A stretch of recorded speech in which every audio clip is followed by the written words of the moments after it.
It's New Year's Day and our sixth wedding anniversary. For the first time, our family of four is visiting my husband Kevin's parents. It all started with just one word from Kevin.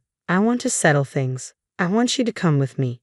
Kevin, who usually wears a smile, had an unusually serious expression, likely due to nervousness. Of course, let's handle it properly, I said, consciously putting on a smile to help Kevin relax. Seeing me like that, Kevin smiled gently.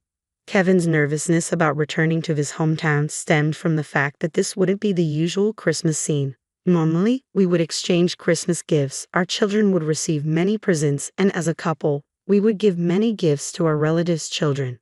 But we knew that this year would be different because of Kevin's parents. It was evident that they were treating us terribly, and such mistreatment would likely be directed not only at us, but also at our two children. Thinking about it made my heart ache. Even so, someday we would have to face this situation. In that case, I decided to follow Kevin's lead.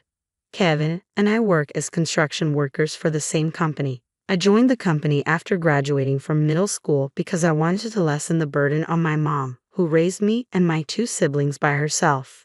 Since I was in the 4th grade, I knew I wanted to help her as soon as possible. Even though girls don't usually work in the field, my mom, who I thought only worked as an office worker at the civil engineering company, was surprised when she learned I would be working as a laborer.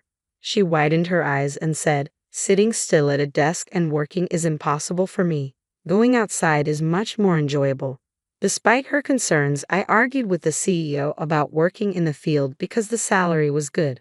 My mom knew that once I made up my mind, I wouldn't listen to anyone, so she didn't say anything more. On my first day at the company, when I was called by the site supervisor and stood in front of the workers, everyone was taken aback. It's not every day you see a girl fresh out of middle school working alongside burly men. Sensing the atmosphere, I said, "My name is Mary. Feel free to train me rigorously. No need for any special treatment." Everyone had a bewildered expression on their faces, like pigeons that had just eaten a pea shooter. It was a moment of realization for me. One man let out an incredibly loud shout, "Kevin, you've only been here for a month, so you shouldn't be saying that then." The room filled with laughter, and it became the signal to start the day's work. Although I had asked not to be treated specially, all the workers were kind and helped me get used to the work quickly. One person who especially looked out for me was Kevin, who had raised his voice on my first day, saying, "Leave it to me." Kevin, who is 3 years older than me, served as the site's mood maker. During busy times when tensions ran high, he always helped lighten the mood. He patiently taught me the basics of the job and always lent a hand during physically demanding tasks. I gradually found myself drawn to Kevin, who never neglected the people around him and always showed consideration. About half a year into my job, one day Kevin was tasked with moving materials, and I ended up riding in the same vehicle with him. I had started to become curious about Kevin and felt excited throughout the entire car ride, unable to say anything. An awkward atmosphere filled the car. "Why did you join this company, Kevin?" Feeling the need to say something, I asked a trivial question. At that moment, Kevin decided to share something personal. "I wanted to become free sooner, you know." I was taken aback by the sudden heavy statement. "I'm sorry," I said, thinking I had asked something I shouldn't have. Kevin quickly returned to his usual cheerful self and said, "Mary, there's no reason for you to have such a gloomy expression. I'm confident that my judgment was correct." Hearing those words, I felt a deep admiration for Kevin. In the next moment, my true feelings slipped out. "Would you like to go out with me?" I didn't even know why those words came out of my mouth. Suddenly feeling embarrassed, I looked down. "Nice to see you," Kevin said when the car stopped at a red light. I lifted my head and looked at Kevin. He directed a kind gaze towards me. Shortly after we started dating, I learned the meaning of what Kevin had said in the car on the day of the material delivery. When he mentioned wanting to be free as soon as possible, I discovered that Kevin had a 2-year age difference with his brother Sam. Sam had been academically excellent since childhood with outstanding school grades. On the other hand, Kevin didn't have good grades, although they were still above average.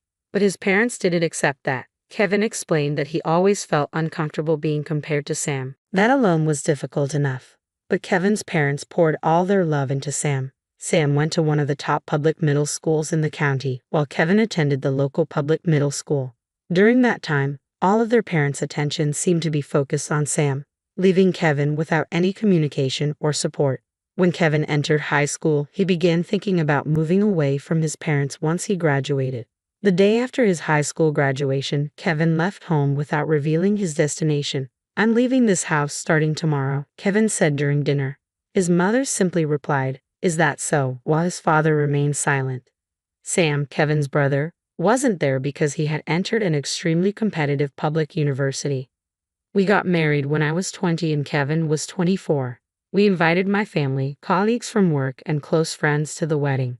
At Kevin's request, we didn't inform his family. I want to be genuinely blessed from the bottom of my heart," Kevin had said, and I understood that it was his true feeling, not just a show of strength. So I didn't argue. The following year, our first son Jack was born, and in the 3rd year of our marriage, our daughter Sarah was born. We were never wealthy, but being part of a smiling family made me happy. As far as I knew, Kevin was not in contact with his family at all. However, Kevin said that he would return to his parents' house next New Year. "Just be yourself," he said, but I knew it wouldn't be easy to act normally. I wondered what kind of expression I'd see from Kevin's parents and how Kevin would interact with them and Sam. Would he have to endure painful experiences like he did in high school again? I spent anxious days thinking about various things until we went back to his hometown. For Kevin, it had been 6 years since he last visited his home. Waiting to greet us were 2 children. "Mom, Dad, who are these people?" the older boy asked before running into the house. After a while, a woman with a neat appearance, around 50 years old with long hair, appeared. This was likely Kevin's mother. "Long time no see," Kevin greeted her. "It's been a while," she responded coldly. Her attitude made it clear that we were not welcomed. In the living room, Kevin's father and Sam's spouse were there. The conversation flowed fairly well, but it revolved around matters related to Sam, who worked at a city bank, his children's extracurricular activities, and their upcoming exams. It was a clear attempt to provoke us. Our 2 kids stuck close to my side, sensing the tension. Kevin's mother reappeared in the living room with a cheerful smile and handed a small envelope to Sam's children. Their faces lit up with joy, showing how much she doted on them. Then she turned her gaze towards us and said, "We will not give any New Year's gift to the children of a high school dropout's wife." Her words stung deeply. I clenched my fist firmly on my thigh, enduring it. Kevin had told me to endure whatever they said, and I was determined to follow his advice. My 2 children were also enduring in the same way. There was a brief moment of silence. Then Kevin spoke, "It's not a big deal. Meeting with you guys for the last time this year. We won't see each other again after this." His words were heavy, yet he spoke in a bright tone. They must have been surprised by Kevin's reaction. I had never expected this reaction. Kevin's parents and Sam just said, "Huh," and then froze. "Mary, is it about time for the CEO to arrive?" Kevin asked me. The clock read almost 5 minutes to 11. "Yeah, that's right. They said they'd arrive around 11, I replied. During our conversation, Kevin's parents listened with blank expressions. Around 11:10, the doorbell rang. Kevin's mother answered it, and a voice said, "I'm Smith." With a curious expression, Kevin's mother headed towards the entrance. When she came back, she had a complex expression. Behind her was the CEO of our company, standing with a calm demeanor. "I'm sorry for the unexpected visit during the New Year holiday," the CEO began. "Kevin from my family said today would be a good day to talk." Kevin's parents and Sam had expressions of confusion. "Mr. Smith, we finished our discussion. I'll take on the matter of adoption," Kevin spoke clearly, ensuring his parents and Sam understood. The sudden mention of adoption left Kevin's parents even more taken aback. "Did you really explain the situation properly? You have a habit of making judgments based on your own assumptions from time to time," the CEO said, demonstrating his understanding of Kevin's personality. "My parents have been talking as if we weren't there at all. Their attitude clearly indicates how they feel about us," Kevin said. The CEO turned to Kevin's parents, straightened his posture, and said, "I am considering adopting Kevin, and I have his consent for it. However, I believe it's essential to have a proper discussion with both of you. That's why I came to pay my respects today." While the CEO explained, Kevin's parents and Sam remained silent. They probably couldn't say anything because they were hearing about how great a person Kevin is and how dedicated he is in everything he does. The CEO had broached the topic of adoption about 6 months ago. He and his wife didn't have any children and wanted Kevin to eventually take over the company.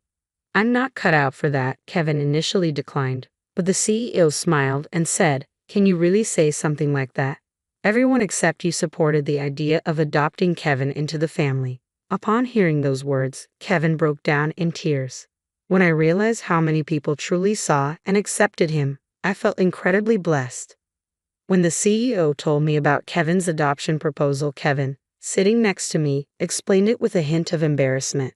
Kevin gave us an experience as if he were our own child.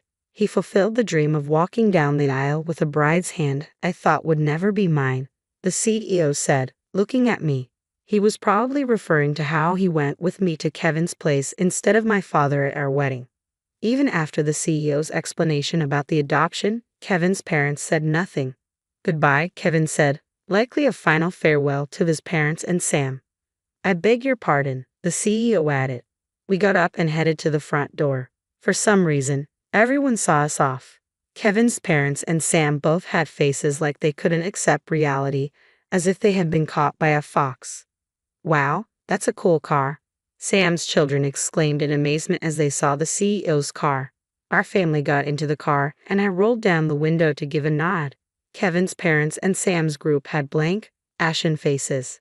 As the car started moving, Kevin said, "Dad, I'm counting on you from now on." "I'd appreciate you," I added. Then our two children, though a bit hesitant, spoke in clear voices, "Grandpa, I'm counting on you."